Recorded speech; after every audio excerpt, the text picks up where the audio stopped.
In this video, I'm going to show you how to make a 5-line graph for the average root lengths of each of the groups in the Phaseolus experiment over the 3 data days that we measured the root lengths. So the first thing is to open up your Excel spreadsheet, and what you really need is to have all 3 data days together. Data day 1, 2, and 3. And what you're going to do is to add a page. And we're going to call that page, we're going to rename it, I'm just going to rename it 5 line. Now in this page we're going to start with cell A1 and put DD number. Then we'll put control, and then since I'm doing this for a generic experiment, I'm just going to put SS, and I'll put first DIL, and I'll put second DIL, and I'll put third DIL. Now, of course, you're not going to do this. You're going to use the actual chemical that you used and the percent concentration. Here I'll put data day 1, 2, and 3. I'll get everything nice and center justified. All right, so now what I need to do is to copy and paste just the average values for each of these 3 data days. Go to data day 1, and there it is. Copy. And now go back to my 5-line graph and paste. Now I'm going to go to data day 2. There's the data. See, if you get your tables set up right, it's a lot easier. And finally, the 3rd data day. Okay, copy that. And now paste it into the 5-line. Okay, so I've got all the data that I need ready to go for the 5-line graph. Now I'm going to highlight all of the numbers. I'm going to go to Insert. I'm going to go to the line graph. I'll click on the first one available. And my chart is incorrectly formatted, so the key here is to go to Switch Row and Column command and switch the rows and columns, and you should get 5 lines. There are the 5 lines. Let's open this up a little bit. Okay, the next thing we need to do before we go to chart titles and axis titles is to change the series. This is somewhat tedious. So to do that, we're going to go back to a tool that we've used before, and that's over here. Remember, you have to be in design. You don't see it in format. Be in design, chart tools design, click on select data. Now you remember the last time we used this area because we changed the x-axis labels. Now we have to change the names of each of the series. Here they are listed as series 1, 2, 3, 4, 5. We have to edit each one individually. It's kind of a pain. Click on series 1, click on edit, and grab the word control. Click on series 2, click on edit, and grab whatever your stock solution was. I'll do the same for series 3, which is my first dilution, and click on 4, edit. The 4th one is the second dilution, and the 5th series edit is the 3rd dilution.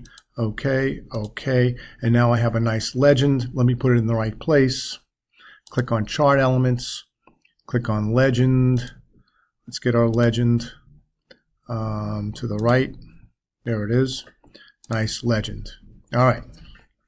And we can see that the best growth was right here, 3rd dilution, or actually that's the control.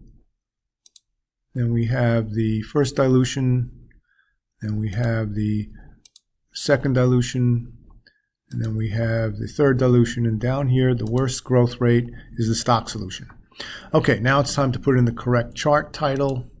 So let's double click on that, get that highlighted. Okay, so this is a little bit of a different title. So it's the effect of a DF of %X on the, remember, average root length of Phaseolus aureus. Now, here's where you have to add something to it. Over 3 data days. So it's actually a rate. Now let's highlight Phaseolus aureus, and let's make that italics. We got a little extra letter in there, so there we go. The effect, oops, that doesn't look right either. of a DF on %x, or on the average root length of Phaseosaurus over 3 data days. That's important.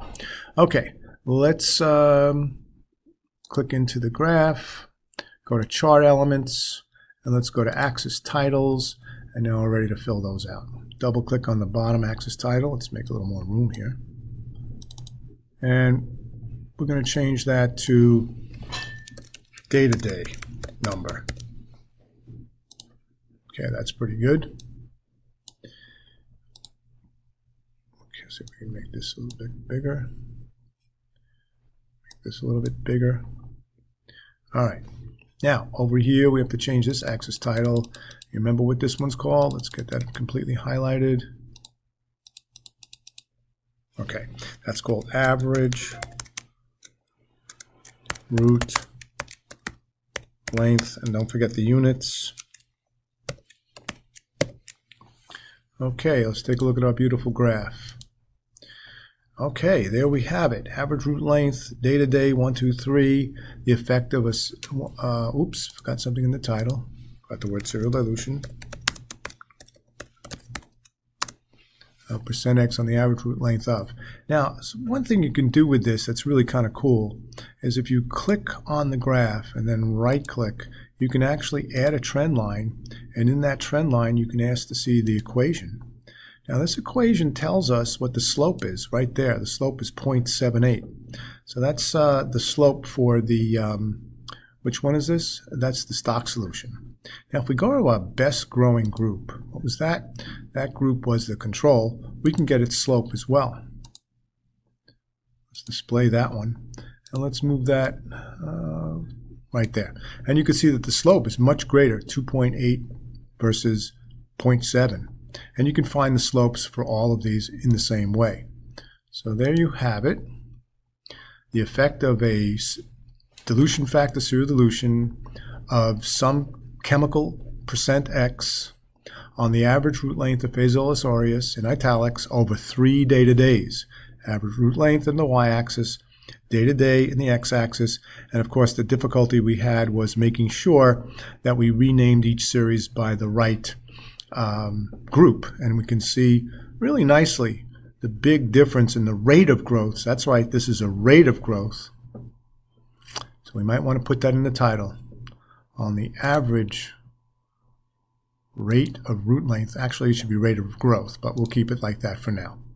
And that's the video.